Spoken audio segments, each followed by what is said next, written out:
BJP के लोग, कुछ लोग भी ऐसे हैं जो ये सब काम करते हैं।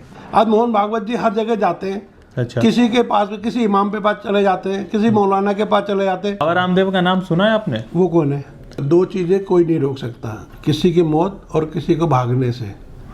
ठीक है ना। जब अडानी जी को भागना होगा तो उनको भी कोई नहीं रोक पाएगा। सरकार दूध पे भी इतना महंगाई करती जा रही है, तो इस फिर सरकार आप मोदी जी को क्यों ला रहे हैं? अरे मोदी जी को पता नहीं है ना कि दूध महंगा हो गया, मोदी जी को बता देना। नमस्कार, आदाब। मेरा नाम है रजा अंसारी और आप सभी का स्वागत है द इंडियन खबर पर और हिंद वॉइस के मुश्तरका प्रोग्राम में। हमारे साथ जो है सुनील खुर्चंद जी है और लगातार जो है सोशल एक्टिविस्ट है, दिल्ली के अलग अलग सभाओं में नजर आते हैं। मगर सवाल सबसे महत्वपूर्ण ये है कि जिस तरह से चुनाव के दिन करीब आ रहे हैं, अडानी जी का स्कैम सामने आया और उसी बीच जो है रविदास जी की जयंती होती है और उसमें जो है मोहन भागवत जी कहते हैं कि जो है ब्राह्मणों ने जो है जाति व्यवस्था बनाई है, भगवान ने नहीं बनाई है। तो सुनील खुर्चंद जी है, तमाम विषय पर इनसे जुड़ेंगे, बात करेंगे। सबसे पहले सर, ये अभी जो अडानी का स्कैम चल रहा है, प्रधानमंत्री नरेंद्र मोदी नींद की गोलियां खाकर सो रहे हैं। पिछले लगातार कई दिनों से उनके जो है ओपोजिशन के लोग कह रहे हैं कि भाई आप इस पे विवाद है, बातचीत कीजिए। तो आपको क्या लगता है कि प्रधानमंत्री नरेंद्र मोदी एक बिजनेसमैन को क्यों बचा रहे हैं? पहली बात तो मैं आपको एक चीज ये बताना चाहता हूँ, मैंने तो नींद की गोली खाते हुए कभी देखा नहीं उन्हें, और आपने अगर कहा भी है तो मैं इस बात पे ज़्यादा ध्यान नहीं दूंगा। दूसरी बात रही मोदी जी का एक नाम चल रहा है, ब्रांड हो गया है ना, मोदी ब्रांड हर जगह हो गया। मोहन भागवत जी की बात कर लो, मोहन भागवत जी ने ये कहा है कि कोई मुस्लिम कोई हिंदू नहीं है और सबका राइट्स है। नहीं, उन्होंने कहा है कि हिंदू में जो जातियां है वो बनाई, मुसलमान को नहीं जोड़ा है। नहीं, वैसे भी मैं आपको बता दे रहा हूँ, मोहन भागवत जी हर जगह जाते हैं और ये भी सबको समझाते हैं। चाहे किसी इमाम के पास चले जाओ, किसी मौलाना के पास चले जाओ, उनका मानना यह है कि इस देश में सारे हिंदू हैं, कोई हिंदू मुस्लिम नहीं है। ये तो पॉलिटिकल थोड़ा सिस्टम रहता है कि नेतागिरी में लोग कहते हैं कि अब ये करा दो, हम हिंदू हैं, हम मुस्लिम हैं, इन सब के चक्कर में नहीं पड़ना है। इस देश को अगर आगे बढ़ाना है तो सबको लेकर चलना पड़ेगा। दूसरी बात, हाँ, ये आप कह रहे हो कि बीजेपी के वर्कर या बीजेपी के नेता हैं, ये सब अफवाहें ज़्यादा फैलाते हैं। तो इसमें मेरा कहना यह है कि बीजेपी के लोग, कुछ लोग भी ऐसे हैं जो ये सब काम करते हैं। आज दिल्ली में हमारी सरकार क्यों नहीं बन पा रही है? किनकी? बीजेपी की? बीजेपी की। अच्छा। बीजेपी की सरकार ना बनने का कारण यही है कि ये हिंदू मुस्लिम में लगे रहते हैं, काम करते नहीं है। हमारे पास भी लोग आते हैं, बोलते हैं भाई साहब आज मैं उन नेता से मिलने गया था, आज उस प्रधानमंत्री से मिलने गया था, उस राष्ट्रपति से मिलने। अरे मिलने जाते तो उनके पास तो मिल लेते हैं, लेकिन जो नीचे के लोग हैं प्रदेश लेवल पे, राष्ट्र लेवल के, तो मैंने सुना है कि वो लोग उनको टाइम नहीं देते। यही कारण है कि दिल्ली में बीजेपी राज नहीं कर पाएगी और ना ही सरकार बना पाएगी। अच्छा, तो सवाल ये है कि आप चूंकि कह रहे हैं कि आप जो है बीजेपी आपकी पार्टी है, मगर आपने बीजेपी के लगातार जो है 2 मिनट में 10 आलोचनाएं कर दी। तो सवाल सबसे महत्वपूर्ण ये है कि मोहन भागवत जी कह और रहे हैं और आप कह रहे हैं कि सभी लोग हिंदू है, तो मैं मुसलमान हूँ, मैं हिंदू नहीं, मगर मैं हिंदू के भावनाओं का मतलब के एहतराम करता हूँ, मगर मैं हिंदू नहीं हूँ। मैं अपने आप को क्यों हिंदू साबित करूँ? नहीं, आपको साबित करने की जरूरत नहीं है। आप तो हिंदू लग रहे हो, कर रहे हो काम। आपके पास मुसलमानों वाला कोई सिस्टम नहीं है, आप कट्टर नहीं हो। अच्छा। जिस प्रकार यहाँ पर कट्टरपंथी चल रही है उसको देखते हुए मैं बोल रहा हूँ। अच्छा। पार्टी में बहुत सारे लोग हैं, हमारे शाहनवाज साहब हैं। अच्छा। वो भी कोई हिंदू मुस्लिम नहीं तो मतलब करते। कोई अगर हिंदू कट्टर है तो वो मुसलमान है? मैं ये इसको अभी नहीं बोल सकता कि कोई हिंदू वो कट्टर मुसलमान है। अच्छा। मैंने क्या बोला? कट्टरपंथी नहीं है पार्टी में। पार्टी के कुछ लोग हैं जो इस भावनाओं को लेकर चलते हैं। अच्छा। अदरवाइज इस भावनाओं को छोड़ दें। आज मोहन भागवत जी हर जगह जाते हैं। अच्छा। किसी के पास, किसी इमाम के पास चले जाते हैं, किसी मौलाना के पास चले जाते हैं, किसी के पास जाते हैं, उनके अंदर तो नहीं है कि वो हिंदू है। चुनाव से पहले क्यों जा रहे हैं सर? अभी 8 सालों में याद नहीं है भागवत जी को, अभी चुनाव करीब है तो मुसलमानों का वोट बैंक, पसमानदा शब्द जोड़ दिया गया। मैंने तो आज तक इस चुनाव में ही नहीं किया, उससे पहले भी बहुत जगह जाते हुए देखा है उन्हें, मोहन भागवत जी को, और उनके प्रोग्राम में भी बहुत सारे मुस्लिम भाई आते हैं। हमारा कहने का मतलब ये है, ये हिंदुस्तान है, सबका है, किसी के बाप का नहीं है। तो आप तो बीजेपी की आइडियोलॉजी से डिफर कर रहे हैं फिर? नहीं, बीजेपी, इसमें बीजेपी कहाँ गई? मैंने हिंदुस्तान में हिंदुओं की बात करी, मुसलमानों की बात करी, पार्टी वाइज नहीं बोल रहा हूँ मैं। फिर बोल रहा हूँ आपको। अच्छा, तो आप पहले सबसे पहले हिंदुस्तानी मानते, बाद में भाजपा के मानते? हाँ, पहले हिंदुस्तानी है, उसके बाद भाजपा। तो आप तो सेल्फ साइड गोल कर रहे हैं एकदम। यस। तो क्या लगता है अडानी जी का जो स्कैम सामने आया 1992 में एक फिल्म के नाम से एक फिल्म बनी थी हर्षद मेहता, 1 लाख करोड़ का वहां पर $100 बिलियन का पूरा स्कैम था, मगर वो स्कैम जो है सिक्योरिटी स्कैम था। और ये स्कैम जो है अपने शेयर्स को अपने लोगों से बेचवा के जनता से कहा जा रहा है कि ये है, और उस पर प्रधानमंत्री नरेंद्र मोदी या सिमी हो या कोई भी जो स्टॉक एक्सचेंज की कंपनी है वो तमाम लोग कह रहे हैं कि इस पर बात होनी चाहिए। और इस पर जो है जिंदगी में पहली मरतबा ऐसा हुआ 70 सालों में कि लाइफ इंश्योरेंस ऑफ इंडिया के सारे 18,000 करोड़ रुपए डूब गए, कभी किसी सरकार में नहीं हुआ। अब ये जो अडानी जी का प्रोग्राम चल रहा है आजकल बहुत ज़्यादा हाईलाइट हो गए हैं। जैसे अभी एक पिक्चर आई थी ना शाहरुख खान की, पठान। आप तो नहीं देखे होंगे। मैं तो देखने गया था, टिकट नहीं मिली मुझे।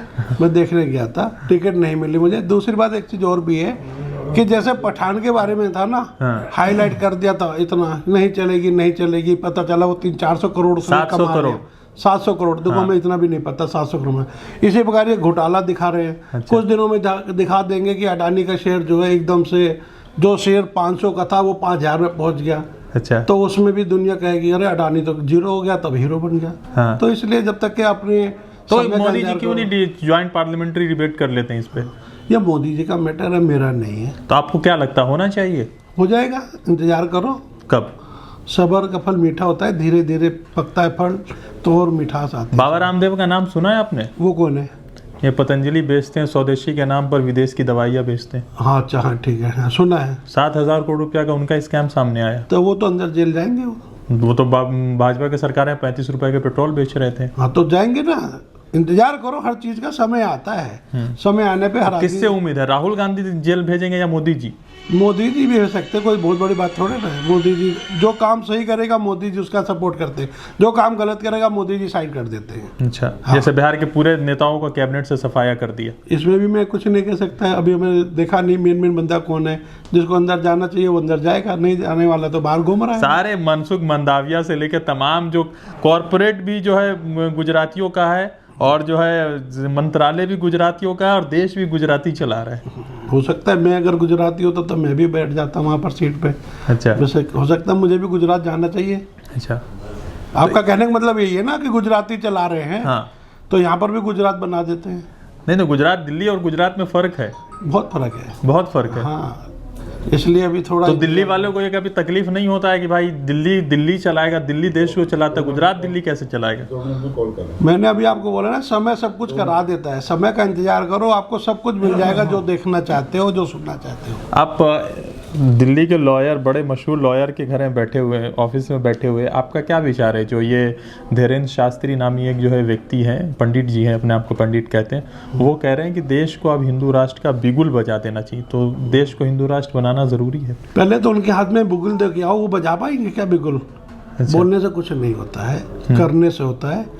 और देखते जाओ धीरे धीरे क्या क्या होने वाला है, बहुत ज्यादा बदलाव हो जाएगा। समय, मैंने अभी आपको क्या बोला, समय सब कुछ करा देता है। समय का इंतजार करिए बस खाली। अच्छा। चाहे अडानी जी हो, चाहे मोदी जी हो, ठीक है ना, और मोहन भागवत जी हो, जिनकी जितनी आलोचना होती है कुछ समय बाद और ऊपर वो अप हो जाता है। तो राहुल गांधी को तो पिछले 8 साल से पप्पू बना दिया गया ना, तो अब तो वो निखर के आए हैं। हाँ तो वो कह रहे हैं एक राहुल गांधी तो मर चुका, मैं दूसरा वाला राहुल गांधी, अब उसका क्या करोगे बताओ? जो आदमी अपने आप को मार दे और कहे मैं दूसरा राहुल गांधी हूँ, तो उसका क्या करोगे आप? उन्होंने कहा कि मैं जनता के लिए राहुल गांधी प्राइम मिनिस्टर का बेटा नहीं हूँ, जनता के लिए राहुल गांधी जमीन से जुड़ा हुआ व्यक्ति हूँ। ये 8 साल पहले कर लेते तो क्या हो जाता? बढ़िया नहीं हो जाता? तभी दुनिया एक्सेप्ट कर लेती उन्हारे को। तो प्रधानमंत्री नरेंद्र मोदी 2014 में आना, वो भी पहले आ सकते थे। हाँ तो मैंने बोला ना, समय था, समय से पहले कुछ नहीं होता है। पहले वो सीएम थे, वो पीएम है। इन्हें सीएम तो बनने दो कहीं का। राहुल सीएम क्यों बनेंगे? राहुल गांधी सीएम क्यों बनेंगे? तो पीएम भी क्यों बनेंगे? क्यों पीएम बनने में उनको क्या, अगर पार्टी चाहेगी तो बना सकती है। उसके लिए जनता चाहिए ना, पार्टी नहीं बनाती है। जनता तो वोट करेगी। 10 करोड़ का वोट का शेयर कम है, बहुत ज्यादा नहीं है। 700 विधायक आप कांग्रेस के, 1200 आपके हैं। हाँ तो ये भी तो मैं बोला, आपकी सरकार हो या कांग्रेस की सरकार हो, इंतजार करो। राहुल गांधी को भी इंतजार करना पड़ेगा। मैं ये नहीं बोलता हूँ कि राहुल गांधी को 100 साल इंतजार करना पड़ेगा, हो सकता है 25 साल इंतजार करना पड़ जाए। समय का इंतजार करो, भाई समय आएगा। क्या तो लगता है राहुल गांधी जो अभी अडानी पर अभी जो लगातार पार्लियामेंट में कह रहे हैं कि बात की, जो 2 साल पहले राहुल गांधी एक ने कहा कि अडानी को सारे शेयर दे दिए गए, सत्य हो गई। कोरोना पर कहा सत्य हो गई, चाइना पर कहा सत्य हो गई। तो राहुल गांधी आपको बहुत ज्यादा इन सब चीजों को सीरियसली देखने वाले नहीं लगते? नहीं, सत्य हो गए। राहुल गांधी कोई भविष्यवाणी तो करते नहीं जो सत्य हो गई है। मगर जो कहा सब सत्य हुआ ना। नहीं, वो कोई सत्यवाद नहीं है उसमें। क्या सत्यवाद कह दिया? उनको भी कोई कहता है ऐसा होने वाला है, हाँ। तो वो उसको हाँ कर देते हैं। इससे पहले जो आज इन्होंने ब्रह्मांड कर दिया, लोग बोलते हैं ना राहुल गांधी ने इतना घूमा इतना घूमा, इससे पहले घूम लेते तो नहीं प्रधानमंत्री बन जाते। तो मगर 2014 के बाद नहीं हिंदू मुसलमान का विवाद शुरू हुआ, तो पहले क्यों घूम लेते? नहीं, 2014 हिंदू मुसलमान का तो मैं जहाँ तक समझता हूँ, आज से 91 या 92 में जब अयोध्या कांड चल रहा था, बाबरी मस्जिद वाले, तब भी हिंदू मुस्लिम चल रहा था। वो तो चलता ही रहेगा। ये मॉब राजनीति लिंचिंग की वारदातें बाद में हुई है ना शुरू। मोहम्मद की भी पहले भी चल रही थी, आप भी चल रही है, लेकिन अब कम हो रही है, पता नहीं चल रहा। चुनाव करीब आ रहा है इसलिए। चुनाव तो हर साल होता है, हर 5 साल में होता है, हर जगह होता है। चुनाव पे मत जाओ, आप समय का इंतजार करो। आप जो बोलना चाह रहे हो मैं सब समझ रहा हूँ, लेकिन मेरे मुंह से सुनना चाह रहे हो, उसके अभी समय का इंतजार करो, वो भी मैं बोलूंगा, लेकिन थोड़ा वेट। अच्छा, ये बताइए, चलिए अभी पूरा देश भर में एक चीज़ बड़ा चल रहा है कि लोग ये कह रहे हैं कि जिस सरकार ने, जो प्रधानमंत्री नरेंद्र मोदी की जो सरकार बनी थी, वो कोई हिंदू राष्ट्र के मुद्दे पर नहीं बनी थी। वो घोटाले पर, करप्शन पर, चाहे सुरेश कलमाडी हो या AK राजा हो, बाद में ये कई सारे लोग इसमें से बाइज्जत बरी हो गए। तो सवाल ये है कि सरकार जब बनी तो ये करप्शन और घोटाले पर बनी थी, मगर पिछले 8 सालों में देखेंगे तो कई सारे बड़े उद्योगपति देश का पैसा लेकर भागे। अभी अगर अडानी जाते हैं तो 22,500 करोड़ रुपया SBI का नुकसान होगा, 275 करोड़ रुपया जो है जम्मू एंड कश्मीर बैंक का होगा, 18,500 करोड़ रुपया जो है लगभग LIC का ऑलरेडी डूब चुका है। तो देश का ये जो खर्च बढ़ेगा ये किस पर जाएगा? देखो, 2 चीजें कोई नहीं रोक सकता, किसी की मौत और किसी को भागने से। ठीक है ना? जब अडानी जी को भागना होगा तो उनको भी कोई नहीं रोक पाएगा। तो मोदी जी फिर मजबूत लीडर कैसे हुए? मजबूत लीडर है तभी तो चल रहा है देश। अच्छा, तो इससे पहले देश नहीं चल रहा था? अभी भी, पहले भी चल रहा था। जो प्रधानमंत्री बन जाता है तभी देश चलता है। अच्छा, तो मजबूत लीडर का जो नया नारा दिया गया कि मोदी जी है तो देश भर में इंडिया को जान रहे हैं लोग। हाँ, ये तो चलाएगी, नारा चलेगा तभी तो लोग लगेंगे पीछे। अच्छा, तो आपको क्या लगता है 2024 में क्या हो रहा है, होने वाला है? कौन आएगा, कौन जाएगा? मोदी जी आएंगे।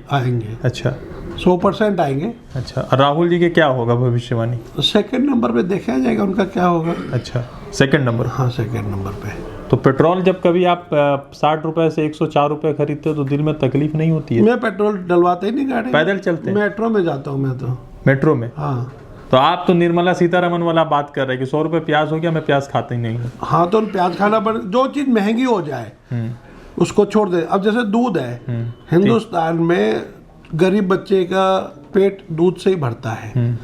तो उसका जो है चॉकलेट से या किसी चीज से पेट नहीं भरता है।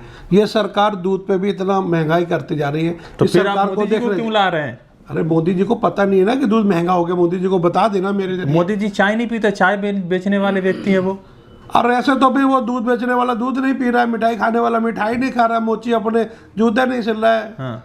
दर्जी अपने कपड़े नहीं सिल रहा है। उसका मतलब नहीं है। मेरा कहना है, ये दूध का जो रेट इतना बढ़ा दिया, हर गरीब आदमी के वश की नहीं है। हाँ। तो इस दूध के रेट को भी डाउन करो, मोदी जी तक ये बात पहुंचा देना। कैसे? तो आप ना पहुंचाएंगे? आपके मार्फत से मैं पहुंचा रहा हूँ ना। तो बोल दीजिए, मोदी जी को रिक्वेस्ट कर दीजिए। क्या बोल दूं? कि दूध के दाम कम करवा दीजिए। दूध के दाम कम कर दो, पेट्रोल के दाम बढ़ा दो मोदी जी। तो कल के लोग कहेंगे ना कि कैंसर का इलाज मत करवाओ। तो कैंसर का इलाज यहाँ गुरुद्वारे में फ्री हो रहा है ना, वहाँ जाओ ना। पूरे देश को वहीं भेज दिया जाए। पूरे देश को नहीं, हर जगह बन रहा है, कैंसर का इलाज चल रहा है, फ्री हो रहा है। अब तो कैंसर होता ही नहीं, लोगों को टीबी ज्यादा हो रही है, हमने सुना है। टीबी तो खत्म हो गया सर। नहीं, टीबी हो रही है आजकल। अच्छा, हाँ, ठीक है। तो चलिए, बहुत सारी बातें इनसे हो गई है और मुझे समझ नहीं आ रहा है कि किस तरफ है ये। वैसे इनके कई सारे विचार जो है भाजपा से मिल रहे हैं, मगर बड़ा अच्छा लगा बातचीत करके। रज़ा अंसारी की रिपोर्ट, हिंद वॉइस के लिए, द इंडियन खबर के लिए।